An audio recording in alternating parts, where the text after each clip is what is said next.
Congress party का कोई भी कार्यकर्ता आरएसएस के कार्यकर्ता के सामने आए, उससे कहो तुम जय सिया राम कहोगे और उससे जय सिया राम कहलवाओ। नहीं, उनको समझ नहीं आ रही बात। देखो ये कह रहे हैं टी शर्ट क्यों पहना है, ये सफेद टी शर्ट क्यों पहना है, इसको सर्दी नहीं लगती।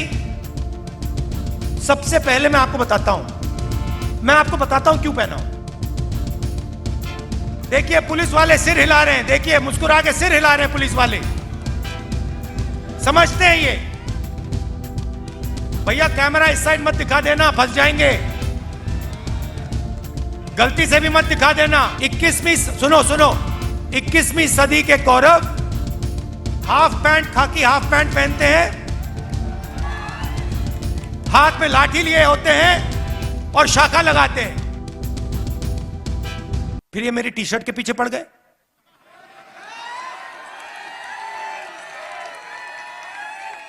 इनको अभी तक समझ नहीं आ रही बात। नहीं, उनको समझ नहीं आ रही बात। देखो ये कह रहे हैं टी शर्ट क्यों पहना है, ये सफेद टी शर्ट क्यों पहना है, इसको सर्दी नहीं लगती। सबसे पहले मैं आपको बताता हूं क्यों पहना हूं।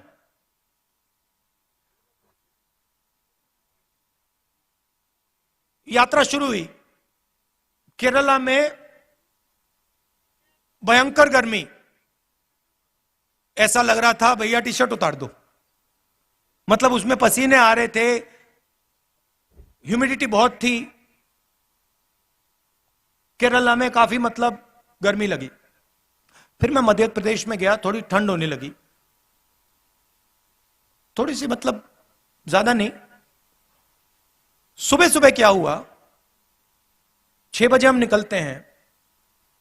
सुबह सुबह 3 गरीब बच्चे मेरे पास आ गए, फटी हुई शर्ट थी, और जब मैंने उनको ऐसे पकड़ा, हाथ लगाया फोटो के लिए, फोटो लेना चाहते थे, एक इस साइड और एक साइड लड़कियां थी, एक इस साइड एक इस साइड। जैसे मैंने उनको पकड़ा, वो कांप रही थी, ठंड से कांप रही थी। और फिर मैंने देखा पतली सी शर्ट थी। उस दिन मैंने निर्णय ले लिया कि जब तक मैं नहीं कांपूंगा मैं टी शर्ट पहनूंगा। जब कांपना शुरू हो जाएगा, जब मुझे अच्छी मतलब ठंड लगने लगेगी, जब जबरदस्त कठिनाई होगी, तो फिर मैं स्वेटर पहनने का सोचूंगा, मगर उससे पहले नहीं करूंगा। मैं उनको मैसेज देना चाहता हूं, उन 3 लड़कियों को देना चाहता हूं कि अगर आपको ठंड लग रही है तो फिर राहुल गांधी को भी ठंड लगेगी। जिस दिन आपने स्वेटर पहन लिया, उस दिन राहुल गांधी स्वेटर पहन लेगा। नहीं नहीं नहीं, ये बात मत बोलो, ये फिर से आप गलत बात बोलना शुरू कर दे हो। महात्मा गांधी नहीं हूं मैं।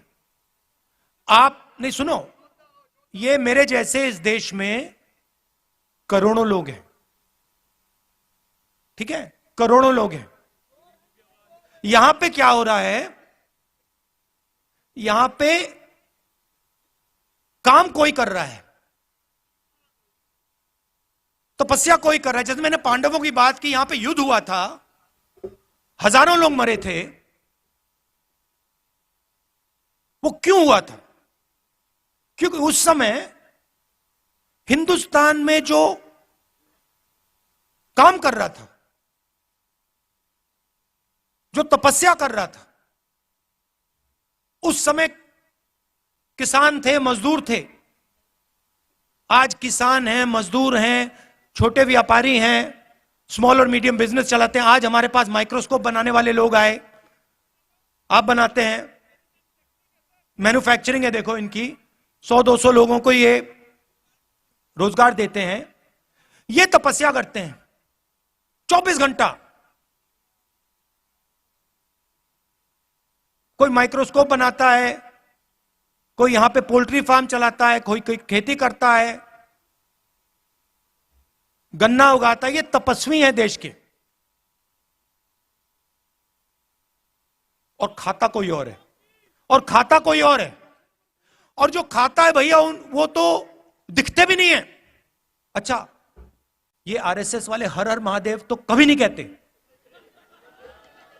आप देखो, नोट करो, कभी नहीं कहते। ये क्यों नहीं कहते? नहीं, मैंने सोचा इसके बारे में, क्यों नहीं कहते हर हर महादेव, क्यों नहीं कहते? नहीं, क्योंकि शिव जी तपस्वी थे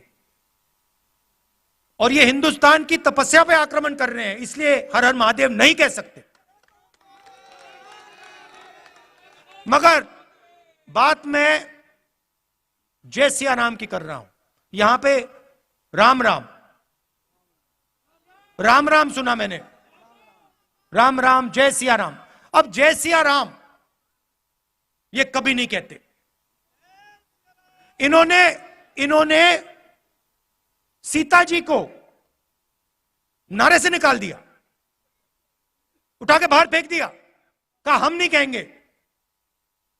ये हमारी हिस्ट्री, हमारे संस्कार, हमारे इतिहास के खिलाफ काम किया इन्होंने। कांग्रेस पार्टी का कोई भी कार्यकर्ता आरएसएस के कार्यकर्ता के सामने आए, उससे कहो तुम जय सिया राम कहोगे और उससे जय सिया राम कहलवाओ, क्योंकि जितने जरूरी राम थे उतनी ही जरूरी सीता थी।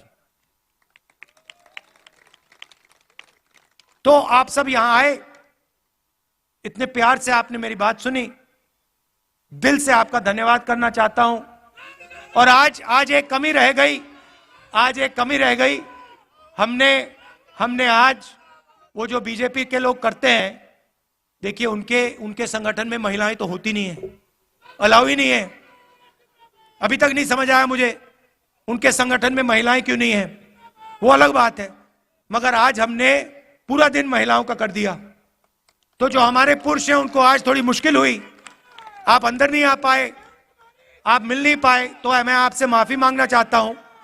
और कल दोनों स्त्री और पुरुष का दिन है, तो आप सब लोग आ पाएंगे और आपसे मिल सकेंगे।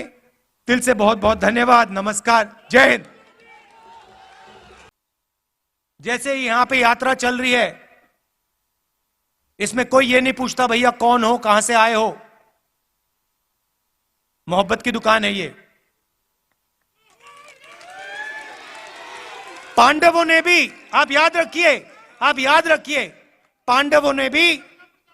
पांडवों ने भी अन्याय के खिलाफ काम किया था। पांडवों ने भी नफरत के बाजार में मोहब्बत की दुकान खोली थी। देखिए पुलिस वाले सिर हिला रहे हैं, देखिए मुस्कुरा के सिर हिला रहे हैं पुलिस वाले, समझते हैं ये। भैया कैमरा इस साइड मत दिखा देना, फंस जाएंगे, गलती से भी मत दिखा देना। कौरव कौन थे भैया? कौरवों के हाथ में 21वीं सदी के कौरव बता देता हूं। 21वीं सदी के कौरव हाफ पैंट, खाकी हाफ पैंट पहनते हैं, हाथ में लाठी लिए होते हैं और शाखा लगाते हैं। उनके साइड में, उनकी तरफ हिंदुस्तान के 2-3 सबसे अमीर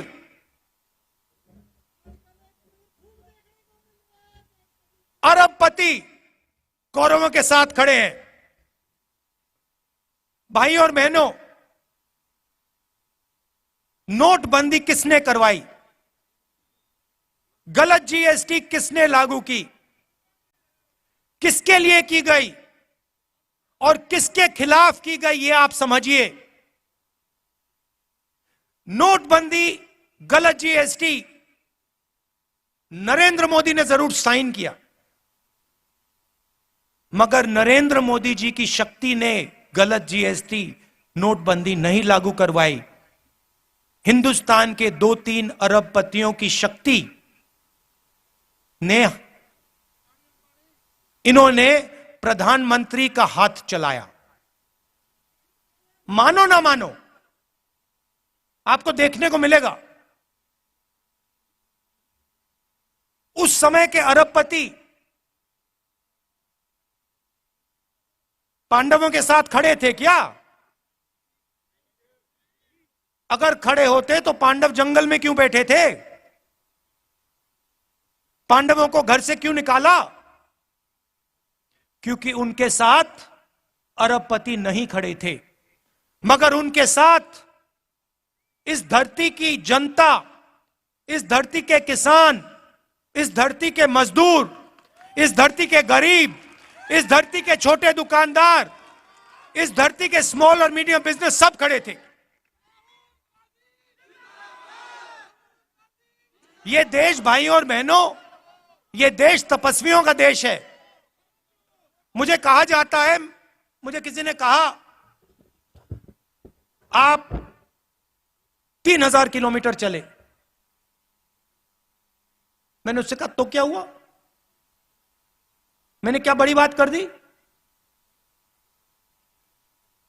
अगर आप जाओ और इस देश के किसी भी किसान से पूछो, भाई पिछले 4 महीनों में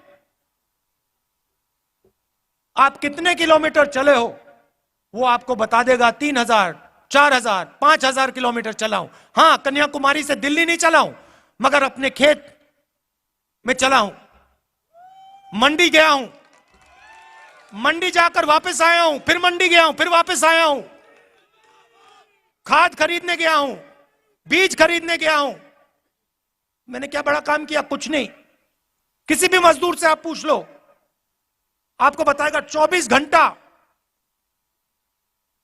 घंटा मैं सर पर बोझ रख के आगे पीछे आगे पीछे आगे पीछे चलता जाता हूं। वो ये जो घड़ी है ना फिटबिट वाली, ये जो मैं पहना हूं, जो किलोमीटर दिखा देती है, वो नहीं पहनता है। इसलिए उसको शायद पता नहीं लगता कितने किलोमीटर चला है। हमारे साथ यात्री चले, मुझे कहते हैं भैया 3000 किलोमीटर चले। मैंने उससे कहा भैया तुम्हें खाना मिला आज सुबह? भोजन खाया तुमने? कितने बार भोजन खाया? 3 बार खाया ना। तो वो जो चल रहे हैं, आधी रोटी खा रहे हैं, और तुम क्या बड़ी बात कर रहे हो? वो आधी रोटी में 3000 किलोमीटर चलते हैं, तुम भरपूर खाना खा के 3000 किलोमीटर चल के छाती फैला रहे हो। क्या मतलब है इसका?